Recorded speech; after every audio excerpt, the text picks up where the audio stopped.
This is DW News, live from Berlin. Syrian President Bashar al-Assad flees the capital as rebel forces storm into Damascus. The rebels declare the city free from Assad's decades-long rule, announcing the start of a new era for the Syrian people. Syria's Prime Minister says he is ready to assist with a peaceful transfer of government.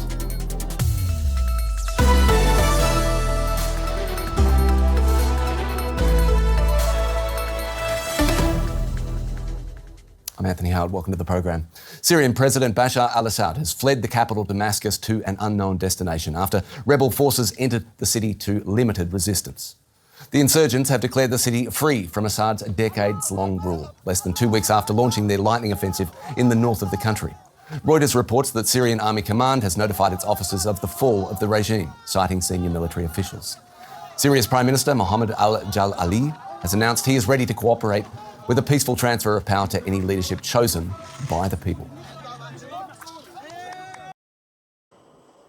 Just want to bring you some breaking news here on Sky News. In the last few moments, we have heard from the Russian state media TASS reporting that President Bashar al-Assad and his family members have arrived in Moscow, and Russia is providing them with asylum. That's according to a source in the Kremlin. It had been the case that Russia had told us that Assad had left Syria, that he had left in an aircraft from Syria, but we didn't know what his destination was, and indeed we didn't know where his family was. There had been speculation that maybe his wife and children had left Syria a few days ago. Russia just saying that all the family were out of the country. Well, now, in the last few moments, as I say, Russian state media is reporting that Bashar al-Assad and indeed his family have arrived in Moscow, in the Russian capital, and Russia is providing them with asylum.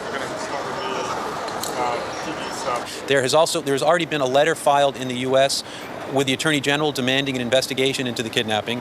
There has been a letter filed with the Inter-American Commission on Human Rights requesting an immediate mission to Haiti in order to investigate the kidnapping and to investigate the other human rights violations in Haiti, which include people who have already been convicted of massive human rights violations who now are exercising power and doing the same violations they did the last time they were in power.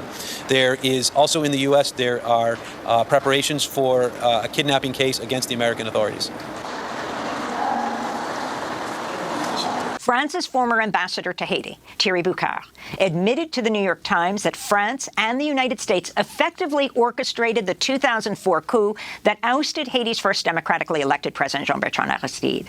Boucard said one benefit of the coup was that it ended Aristide's campaign demanding France pay financial reparations to Haiti. The Ransom. That's the name of a major series of articles published by the New York Times detailing how Haiti became one of the poorest countries in the world, while bankers in France and the United States made a fortune.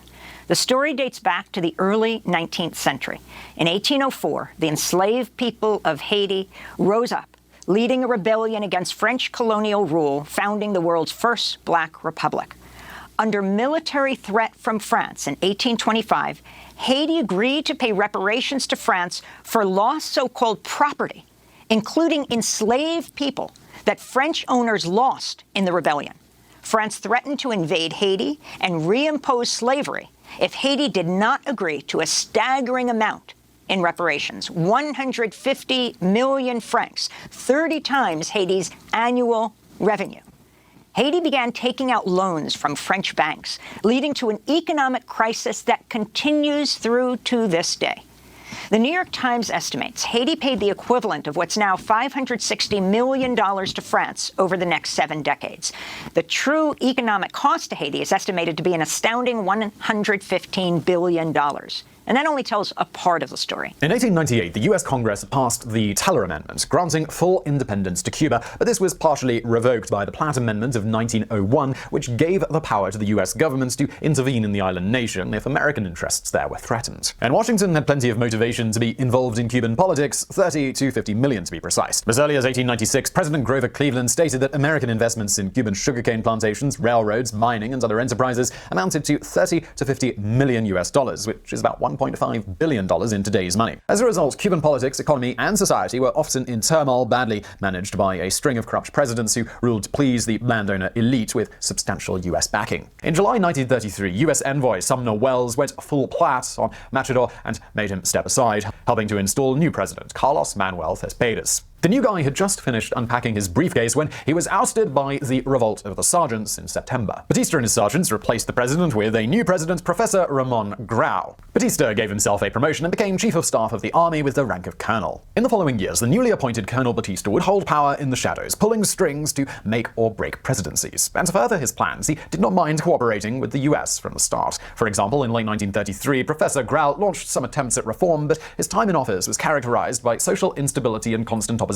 After only 100 days, Grau received the deluxe plat treatment by Sumner Welles with Batista's full support and cooperation. Cuba needed stability, and Grau was not the right man. Batista then handed over the presidency to Colonel Carlos Mendieta, who had the approval of most factions and, most importantly, of the United States. In June 1934, President Roosevelt concluded a treaty with Cuba that finally abrogated once and for all the Platt Amendment. This was not the end of American interference in Cuban affairs, but at least it wasn't formally sanctioned anymore. FDR may have also realized that the political factions in Cuba had been exploiting the amendment to their advantage by creating unrest to trigger American interventions on their side. More presidents came and went under Batista. Barnett, 6 months. Arias, 6 months. Brew, 3 years, 10 months, and good on him for lasting that long. During his years of absence, Grau's administration became known for its corruption and irresponsibility. A great disappointment for the Cuban electorate, who saw Grau as a pure hero from the 1933 revolt. This malcontent paved the way for Batista to return to the islands, this time as a senator in 1948. From 1948 to 1952, Cuba was run by elected President Prio Socarrás. Like Grau, he was an ambitious and idealistic leader whose agenda got marred by corruption and economic stagnation. When new elections were called to take place in June 1952, Batista ran for office for a second time. Anticipating a defeat, the colonel launched a bloodless golpe, or a coup, on the 10th of March 1952. Washington immediately recognized this new Cuban government. It became clear from the start that Batista's approach to running the country had radically changed from his early presidency. First, he suspended the 1940 constitution that he himself had instituted and cancelled most of the remaining civil liberties. Whereas in 1940 he had sought the alliance of trade unions and the Communist Party,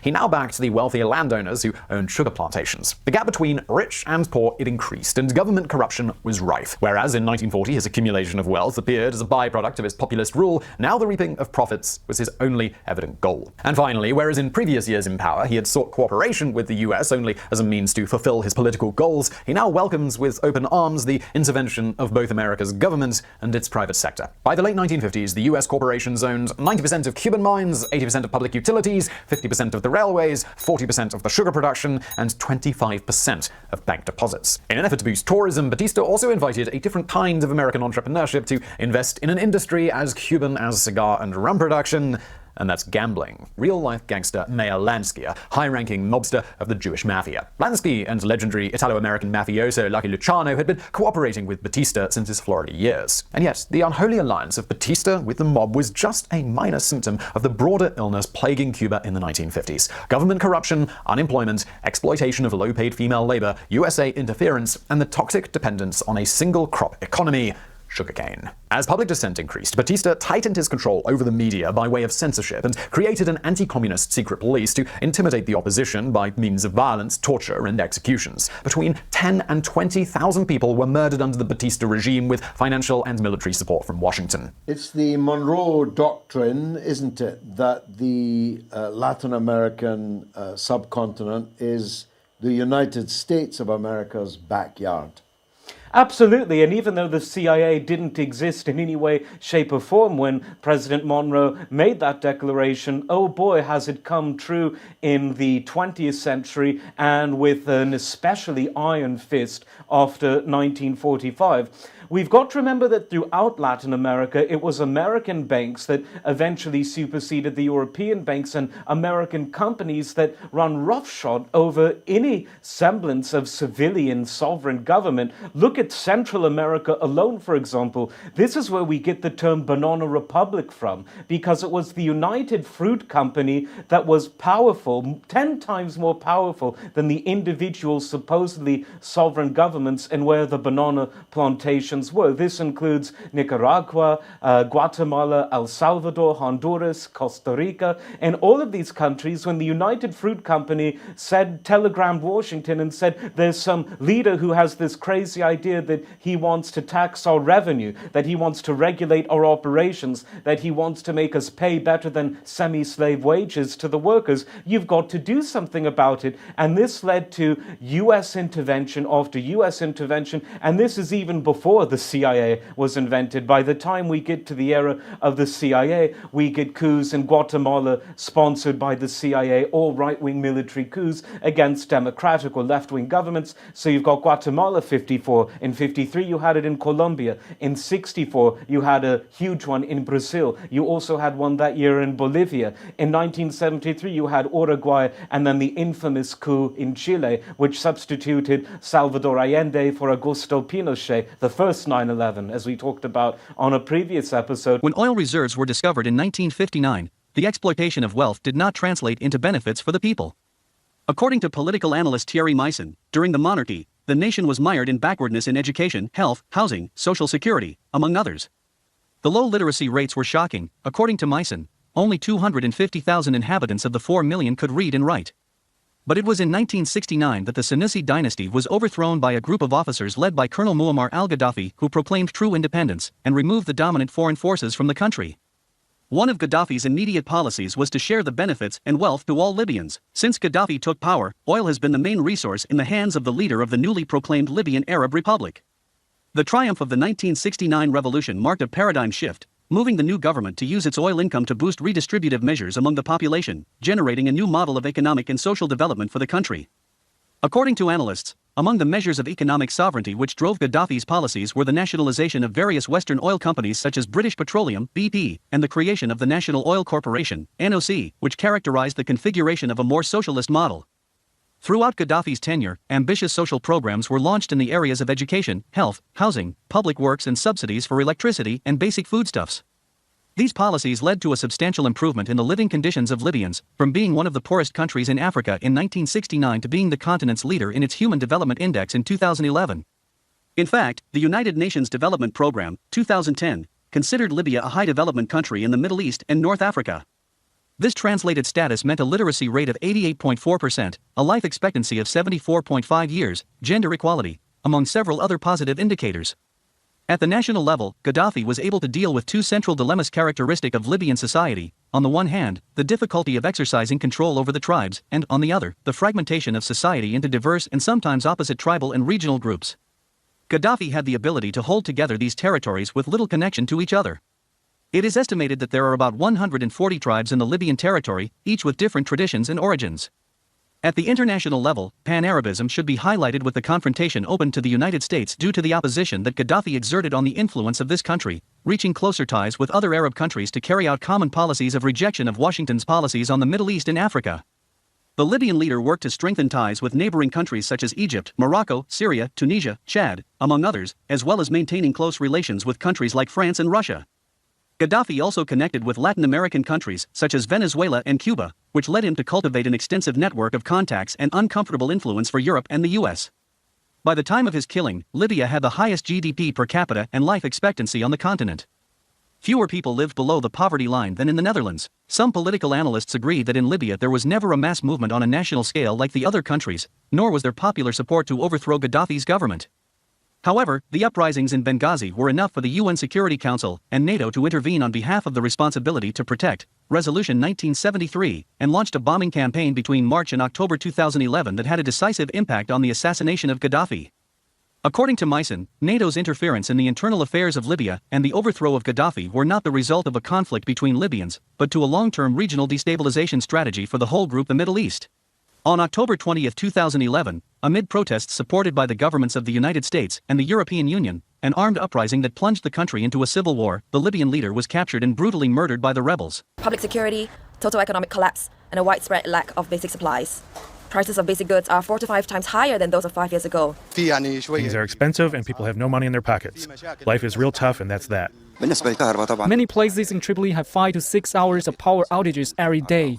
Poor public security, frequent power failures, and cancellation of flights to other countries have strained people's lives. All countries have vacated their embassies in Libya, making it almost impossible for Libyans to apply for foreign visas. Whether there is genuine political change remains in dispute among Libyans. However, they easily agree on one thing. Their lives have gotten messier after the revolution. We had wished that things could get better, but so far there's no sign of that. We knew it would take time, but we didn't know that it would take so long.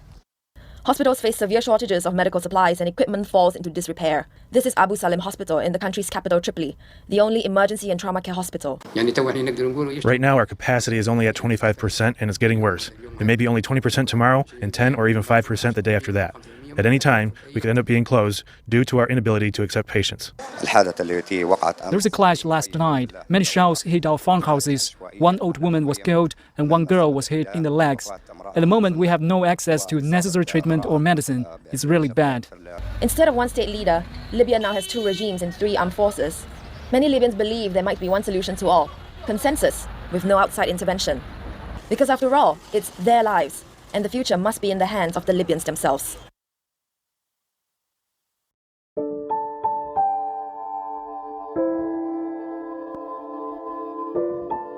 I have this problem that I've lived here for 20 years, and I tell myself every year it's going to get better, and it doesn't. But each year I lie to myself, like as a New Year resolution. This is the year. What's someone going to do about this? And then it dawned on me, well, that somebody might be you. Maybe you need to do something about this.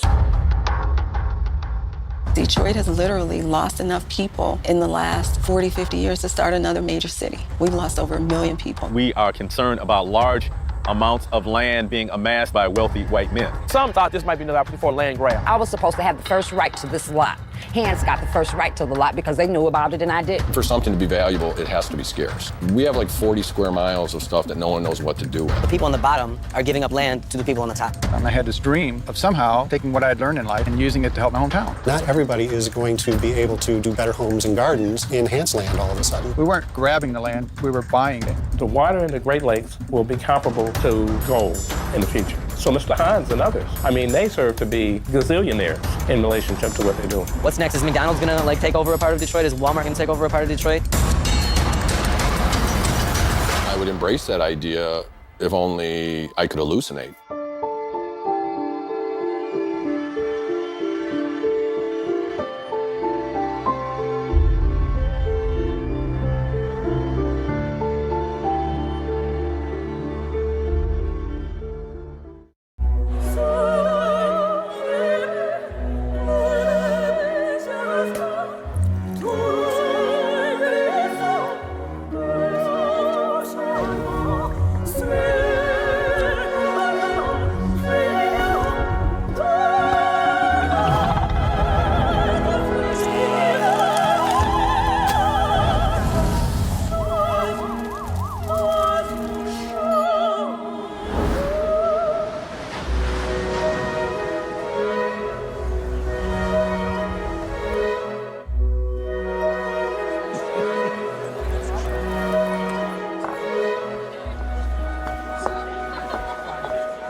Kosovo is a partially recognized state in the Balkans. The independence of this new country has been recognized by about half of the UN member states. Serbia still considers Kosovo a territory, but is not controlled. Only the northern part of Kosovo has Serbian authority and is not subordinate to Pristina, but it is not part of Serbia either. Today, 91% of the population of the entire territory of Kosovo is Albanian. For understanding why Kosovo became an independent and sovereign state, it is necessary to refer to the past. After the collapse of the Roman Empire, the Slavs came to the territory of modern Kosovo. Here they created the first known state, the Principality of Serbia. Since that time, Kosovo has become one of the most important centers of Serbian culture and church. These lands remained predominantly Serbian until the 17th century. Then, after the mass migration of Serbs to the Habsburg Empire, the Albanians came to Kosovo. As early as the 19th century, they constituted the majority of the population here. They were more actively integrated with Ottoman society than the Serbs and embraced Islam. But despite their cooperation with the Turks, the Albanians dreamed of establishing their own state. In Kosovo, their national revival began associated with the activities of the Christian League. This organization put forward a demand to the Ottoman government for autonomy to 4 valley with an Albanian population. But after an unsuccessful rebellion, the organization was defeated, failing to achieve its goals. The beginning of the 20th century gave the Albanians a new chance to establish their own state. After 2 Balkan wars, Albania gained independence, but the new country did not incorporate Kosovo and some other territories with a predominantly Albanian population. After World War I, the Serbs finally annexed Kosovo, and the country itself was united with other southern Slavs into the Kingdom of Yugoslavia. The Albanians of Kosovo were much different from the other inhabitants of Yugoslavia. They were not Slavs and practiced Islam. The Yugoslavia authorities artificially populated Kosovo with Serbs and Montenegrins and encouraged Albanians to immigrate to Turkey or Albania. World War II changed the situation to some extent. Kosovo was occupied by Italy, and already the Serbs were forced to leave the region. Instead, over 100,000 Albanians came here. Kosovo and its present borders was first formed in 1945. It became the autonomous province of Serbia, one of the republics of the new socialist Yugoslavia. Relations between Albanians and Serbs deteriorated immediately. The Serbs held leading positions in the local government and ran factories and enterprises. Albanians were dissatisfied with Kosovo's status. They wanted to be an equal republic, not an autonomy. Some of them wanted unification with neighboring Albania. The adoption of the Yugoslavian constitution slightly improved the situation of Kosovo. The region was given a status of province, and its representative was given a seat on the presidency. But after the death of Tito, the longtime president of Yugoslavia, the situation in Kosovo became tense again. The The influence of Albanian nationalism grew, and the idea of secession from Yugoslavia gained more and more people. Kosovo was a rather poor region. The GDP per capita was almost 4 times lower than the Yugoslav average. In 1981, there were mass protests by the Albanian population. These rallies were violently dispersed by police, and 14 people were killed. The new Serbian president Milosevic decided to limit the rights of the autonomous province. Albanians were dismissed from the government positions, and Albanian language TV was closed. In response, Kosovo unilaterally declared its independence in 1991. The first president, Ivan Rugova, was elected. Authorities and ministries were established. Working clandestinely, the president pursued a policy of nonviolent resistance, which maintained a fragile peace in the region. This situation persisted until the end of the 90s. It became clear that it would not be possible to achieve declared goals in this way. The Kosovo Liberation Army, KLA, which sought not only the independence of the region, but also the eventual unification of all Albanian territories into one state, was gaining popularity among the population. At the beginning of 1998, clashes between the KLA rebels and the Yugoslav militia intensified. Their confrontation quickly escalated into fierce fighting. In March, one of the Albanian leaders, Adem Ishari, was killed. In addition to him, many civilians, mostly members of his family, were killed. The incident drew international attention and led to the imposition of sanctions against Yugoslavia. By mid-1998, the Serbs launched a full-scale offensive in Mitrovica and Drenka. They managed to inflict several significant defeats on the Albanians, but despite this, the KLA continued to grow in numbers. By the end of the year, their numbers exceeded 20,000 fighters. Increased escalation in Kosovo could have led to more casualties, so the UN passed a resolution obliging the parties to cease hostilities and begin negotiations. Under US and NATO pressure, the truce was signed. However, it lasted only a couple of months. The parties accused each other of violating the terms of the agreement, and the war was resumed. In January, there was a turning point in the conflict. There was a massacre by the Yugoslav army in the village of Račak, where 45 Albanian residents were killed. This event further increased the pressure on Yugoslavia from NATO. The Serbs were offered to withdraw their army from Kosovo and give Albanians broad autonomy. NATO-led peacekeepers were also expected to be deployed to maintain law and order. The possibility of a popular referendum on Kosovo's status after 3 years was also envisaged. Slobodan Milosevic did not agree to these proposals. Immediately after his refusal, NATO announced the start of the military operation. The UN did not explicitly support this action, but only 3 countries opposed it: Namibia, Russia, and China. The operation started on March 24th with missile strikes throughout Yugoslavia. Air defense facilities, military depots, and troop concentrations were destroyed. The Serbs were expected to surrender quickly, but their resistance lasted 78 days. At the end of June, Yugoslavia conceded defeat and withdrew from Kosovo. The NATO bombing killed about 2,500 people, more than half of them civilians. NATO troops entered Kosovo, and the local administration was organized under their protection. As a result of the war, the region was devastated. According to the UN, almost 900,000 Albanians and 200,000 non-Albanians, mostly Serbs, left Kosovo. The war did not put an end to the issue of Kosovo's status. UN-mediated negotiations between Kosovars and Serbs took a long time. The Albanian side insisted only on independence, while the Serbian side wanted at least formally to keep Kosovo within its borders. Negotiations went inconclusive, and already on February 17, 2008, the Parliament of Kosovo unilaterally declared independence.